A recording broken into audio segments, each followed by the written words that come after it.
Oke, halo semuanya. Pada kesempatan kali ini kita akan membahas mengenai manajemen kas dan surat berharga jangka pendek. Nah, pada video sebelumnya atau materi sebelumnya kita sudah membahas mengenai manajemen piutang, manajemen persediaan, manajemen modal kerja. Nah, sekarang kita akan membahas mengenai manajemen kas. Nah, dibandingkan dengan aset lancar lainnya, kas ini merupakan aktiva yang paling liquid. Dalam berbagai literatur atau di literatur yang lain, liquid bisa diartikan sebagai aset yang bisa diubah menjadi uang tunai tanpa mengurangi nilainya secara drastis. Artinya, kas ini merupakan aktiva yang paling mudah untuk digunakan bertransaksi. Nah, bisa saja piutang ini digunakan oleh perusahaan untuk melakukan transaksi. Misalnya, perusahaan X membeli barang atau memberi bahan baku di perusahaan Y. Bisa saja perusahaan X ini membeli atau membayar bahan baku yang dibeli dari perusahaan Y menggunakan piutang. Nah, tentu saja itu tergantung kesepakatan antara dua belah pihak. Seandainya pun perusahaan Y tidak menerima piutang, perusahaan X perlu mengkonversi piutang tersebut untuk menjadi kas atau menjadi uang tunai untuk bisa dikonversi atau untuk bisa digunakan bertransaksi dengan perusahaan Y. Atau dengan kata lain, ya, dibandingkan dengan aset lancar lainnya, kas ini merupakan aktiva yang paling liquid, paling diterima untuk digunakan sebagai transaksi atau sebagai metode transaksi. Aktiva lain yang setara dengan kas adalah surat berharga jangka pendek, misalnya cek, tabungan, warkat, dan sejenisnya. Dan untuk saat ini, deposito pun juga termasuk aktiva jangka pendek seandainya atau misalnya deposito itu atau uang didepositokan dalam jangka waktu misalnya 1 bulan, 3 bulan, atau kurang dari 1 tahun. Nah, apa yang membedakan kas dengan aset jangka pendek lainnya? Misalkan tabungan, deposito tadi. Bedanya kalau kas disimpan di dalam almari besi,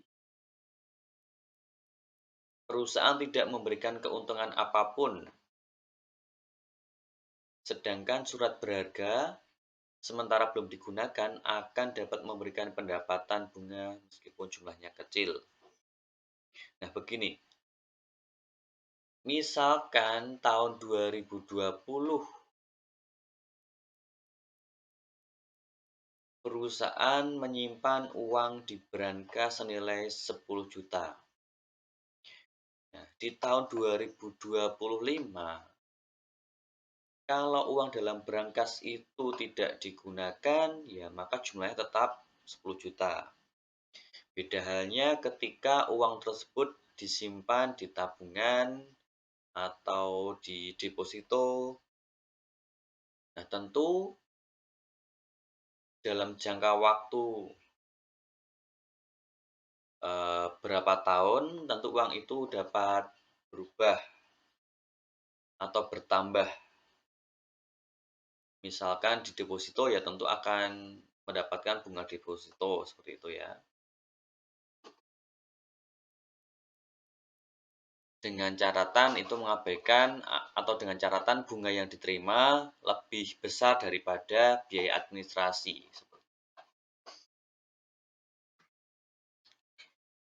Dalam hal ini ada 3 tujuan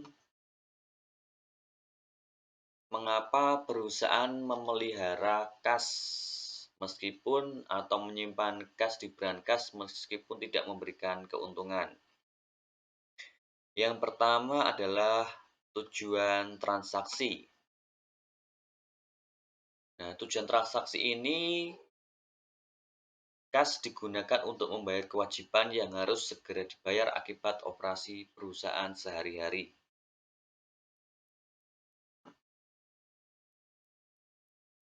Kemudian yang kedua adalah tujuan berjaga-jaga. Tujuan berjaga-jaga ini digunakan untuk berjaga-jaga terhadap pengeluaran-pengeluaran yang tidak terduga. Misalkan di perusahaan kecil, kas yang disimpan di brankas digunakan untuk membeli tinta printer yang sewaktu-waktu habis, kemudian yang tidak terduga misalnya eee, apa ya, eee, reparasi apabila mobil perusahaan rusak dan sebagainya. Kemudian tujuan yang ketiga adalah tujuan spekulasi. Tujuannya untuk mendapatkan keuntungan dari fluktuasi tingkat bunga bank dan harga surat berharga jangka pendek. Kalau tingkat bunga bank cenderung turun dan harga surat berharga jangka pendek cenderung naik, akan lebih menguntungkan untuk diinvestasikan dalam surat berharga dan sebaliknya. Jadi misalkan gini, perusahaan memantau atau melihat tingkat bunga bank. Nah, karena kan tingkat bunga bank itu berfluktuasi ya, naik turun gitu ya. Dan harga surat berharga jangka pendek cenderung naik misalnya. Nah, dengan kondisi seperti ini, perusahaan akan cenderung untuk menginvestasikan kas yang dipegang ke dalam surat berharga jangka pendek dibandingkan dengan menyimpan bunga di bank. Atau konsep yang perlu dipegang adalah pos mana atau investasi mana yang sekiranya memberikan keuntungan lebih dibandingkan dengan pos investasi yang lainnya. Nah, inilah ketiga tujuan mengapa perusahaan menyimpan sementara atau menyimpan kas di brankas atau di perusahaan.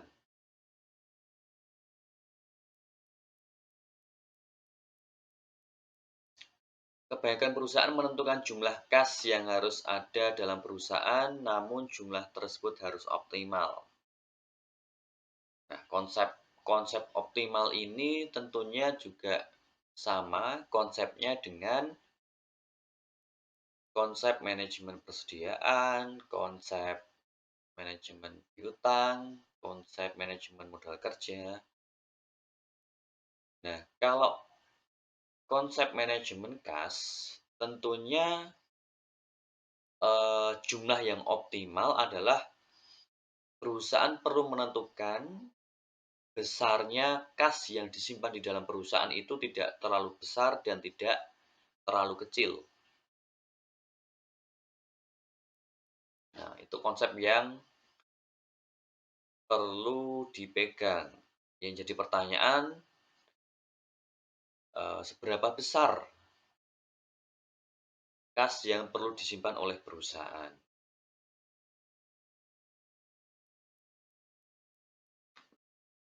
Nah, dalam hal ini, ketika perusahaan menyimpan kas terlalu besar, justru kas tersebut tidak terpakai. Padahal apabila kas yang tidak terpakai itu ditempatkan di pos lain, misalnya di deposito, tentu uang tersebut memberikan return bagi perusahaan. Itu apabila kas yang disimpan perusahaan itu terlalu besar. Dan apabila kas yang disimpan oleh perusahaan itu terlalu kecil, maka konsekuensi yang harus diterima adalah kegiatan produksi atau operasi perusahaan juga akan terganggu. Seperti itu.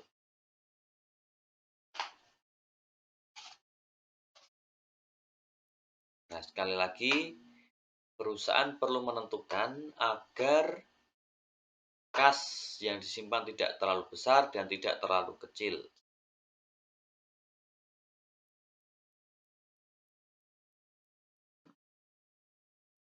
Kas yang disimpan terlalu besar akan mengakibatkan adanya uang menganggur atau idle cash. Tetapi uang yang terlalu kecil akan mengakibatkan operasi perusahaan juga terganggu. Ada dua model manajemen kas yang memperhitungkan seberapa banyak yang harus dipertahankan sebagai kas dalam perusahaan dan seberapa banyak yang harus diinvestasikan dalam surat berharga jangka pendek, yaitu model inventory dan model Miller-Orr.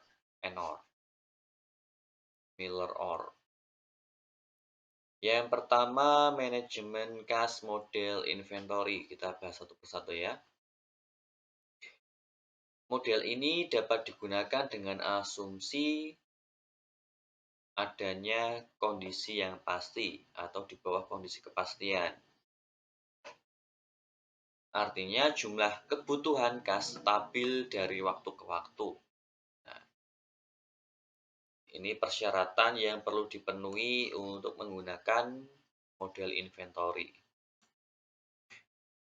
Rumus yang digunakan sama dengan rumus EOQ atau Economic Order Quantity, tetapi dengan simbol yang berbeda. Nah, untuk Economic Order Quantity silahkan dilihat di materi sebelumnya ya. Misalnya kebutuhan kas perusahaan setiap bulan adalah 40 juta untuk membiayai kegiatan perusahaan sehari-hari. Biaya transaksi baik membeli atau menjual surat berharga adalah 2.000 per satu kali transaksi. Tingkat bunga surat berharga 12% per tahun atau 1% per bulan. Nah, untuk soal cerita dapat disederhanakan sebagai berikut. Kebutuhan kas perusahaan disimbolkan dengan huruf D.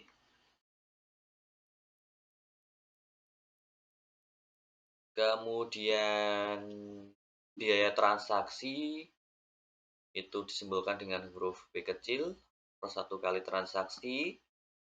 Kemudian tingkat bunga surat berharga 12% per tahun atau 1% per bulan. Seandainya jumlah kas yang optimal yang harus dipertahankan dalam perusahaan adalah C,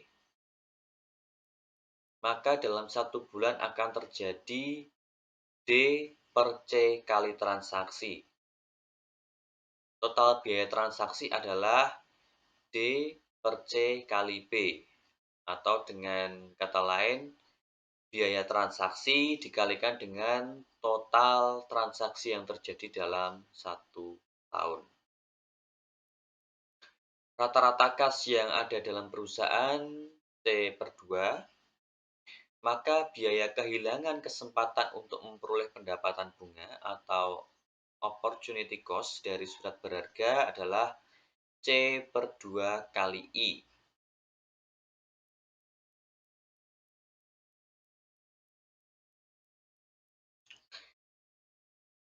Kemudian C akan optimal atau memberikan biaya yang paling murah apabila total opportunity cost sama dengan biaya transaksi. Atau C per 2 dikali I sama dengan D per C dikali B. atau secara sistematis dapat diselesaikan dengan persamaan berikut ini. Nah, ini ya. Di atas ini disebutkan bahwa biaya kehilangan kesempatan untuk memperoleh pendapatan bunga disebut atau dari surat berharga disebut dengan opportunity cost. Penjelasan singkatnya seperti ini. Opportunity cost atau biaya kehilangan kesempatan untuk memperoleh pendapatan bunga. Apabila uang kas disimpan di dalam brankas 10 juta, seperti contoh yang tadi, 10 juta tahun 2020. Nah, ketika saudara melihat uang tersebut di tahun 2025, di tahun 2030, ya nilainya tentu tetap 10 juta. Beda halnya ketika uang tersebut saudara simpan di deposito atau saudara simpan di bank atau ditabung di bank, tentunya uang tersebut akan berubah. Nah, ketika bunga disimpan, kas tersebut disimpan di deposito, tentunya uang tersebut akan bertambah sesuai dengan bunga deposito yang diberikan oleh bank dikurangi dengan pajak deposito, seperti itu ya. Artinya ketika disimpan di perusahaan, perusahaan akan kehilangan kesempatan untuk mendapatkan bunga atau opportunity cost tadi. Berarti perusahaan kehilangan kesempatan untuk memperoleh keuntungan apabila uang tersebut disimpan di pos lain. Seperti itu ya. Dengan demikian, kalau data angkanya kita masukkan dalam rumus, akan diperoleh bahwa kas yang paling optimal untuk dipertahankan adalah 4 juta. Sehingga dalam 1 bulan akan terjadi 10 kali transaksi. Sorry, tadi revisi ya. Tadi saya menyebutkan bahwa total biaya transaksi adalah biaya transaksi dikalikan dengan frekuensi transaksi dalam 1 tahun. Nah, koreksinya adalah total biaya transaksi adalah perkalian antara biaya transaksi dengan total frekuensi transaksi yang terjadi.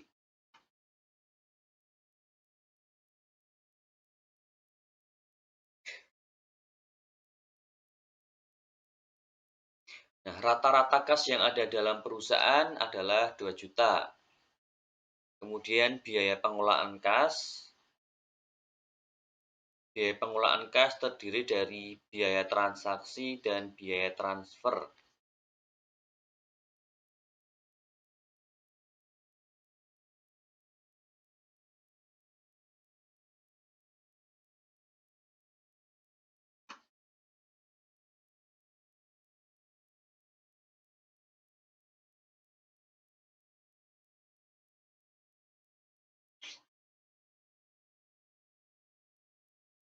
Biaya transfer atau dalam rumus ini opportunity cost ya. Biaya transaksi kalau kita masukkan dalam rumus yang atas tadi,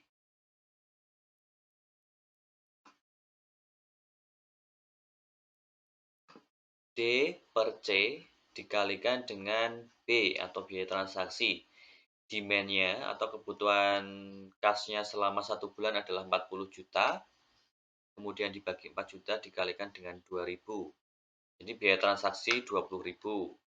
Kemudian biaya transfer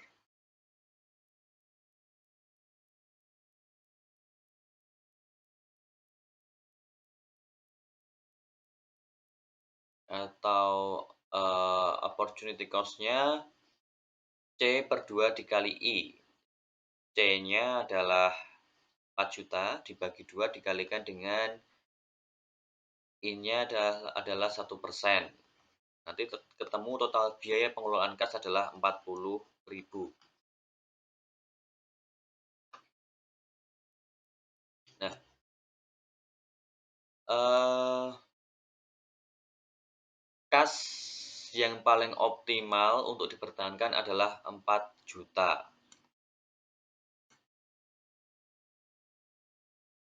Nah, mengapa optimal? Karena, ketika angka atau kas tersebut,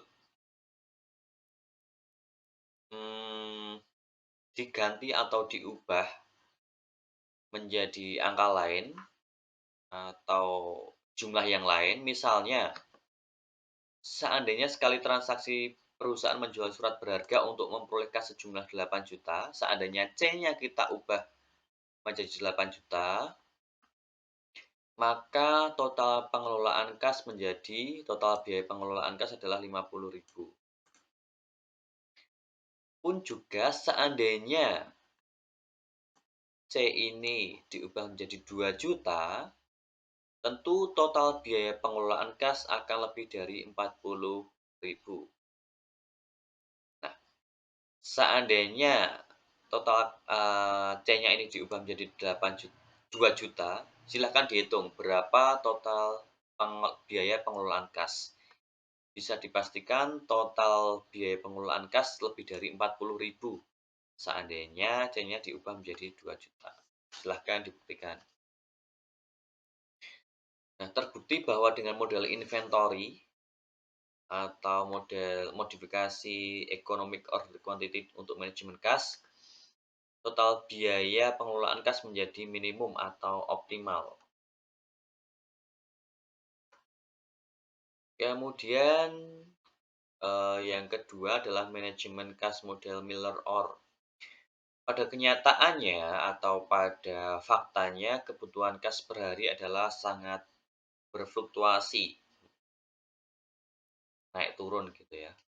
Dan ini menjadi kelemahan pada manajemen kas model inventory yang mensyaratkan bahwa kebutuhan kas itu adalah stabil, sama dari waktu ke waktu. Miller-Orr menyempurnakan model tersebut dengan rumus yang dikembangkan sebagai berikut. Nah, ini silahkan dilihat. Ya.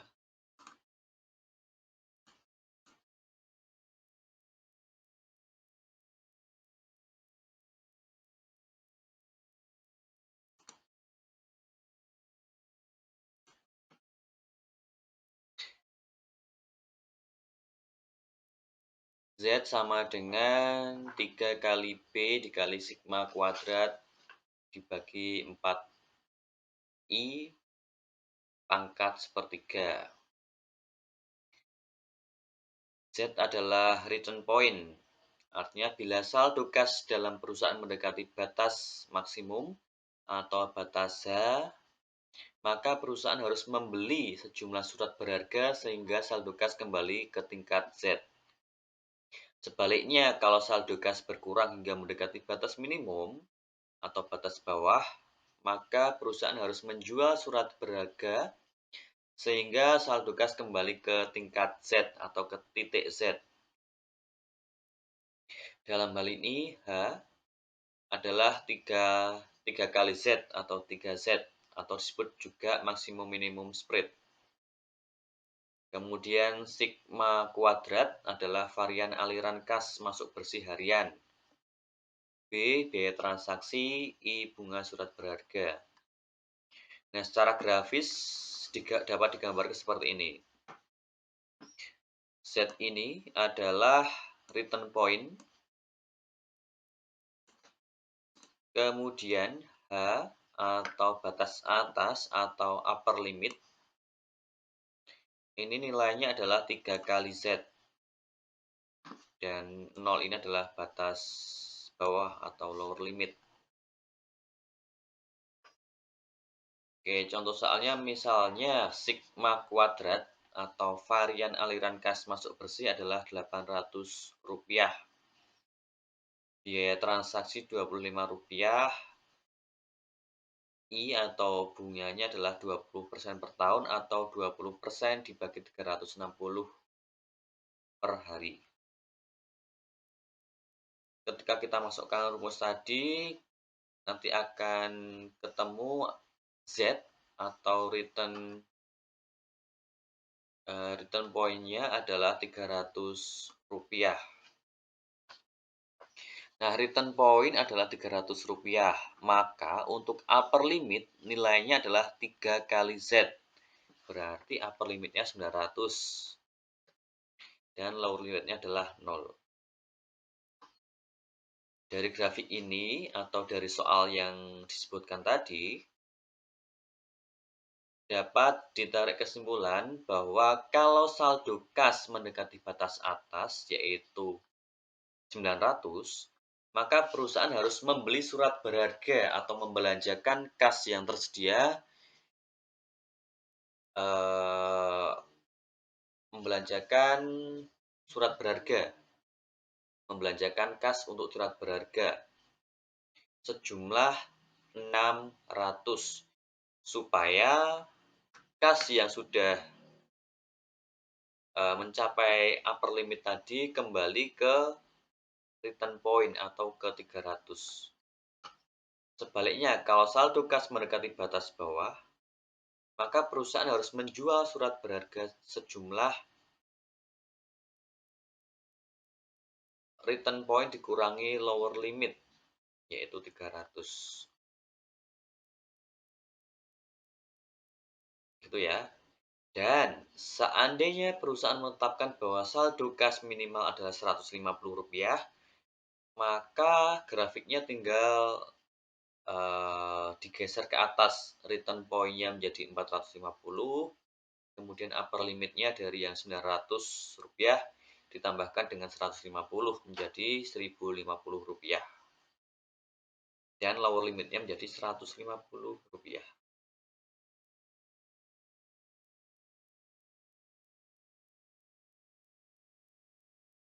Dengan demikian, kalau saldo kas mendekati batas atas, maka perusahaan harus membeli surat berharga sejumlah 600. Ini sama ya. Dan ketika saldo kas mendekati batas bawah, maka perusahaan harus menjual surat berharga tersebut untuk mendapatkan uang kas sejumlah Rp300. Oke, demikian yang dapat saya jelaskan terkait dengan manajemen kas. Saya ulangi lagi, prinsip dalam manajemen kas adalah bagaimana perusahaan menentukan supaya kas yang disimpan di perusahaan adalah optimal. Optimal berarti perusahaan tidak menyimpan terlalu banyak uang kas di perusahaan supaya tidak terdapat uang yang nganggur atau idle cash, dan sebaliknya supaya perusahaan tidak terlalu kecil menyimpan uang kas di perusahaan yang mengakibatkan operasi perusahaan bisa terganggu. Oke, demikian dapat saya jelaskan. Atas perhatiannya, saya ucapkan terima kasih. Selamat belajar.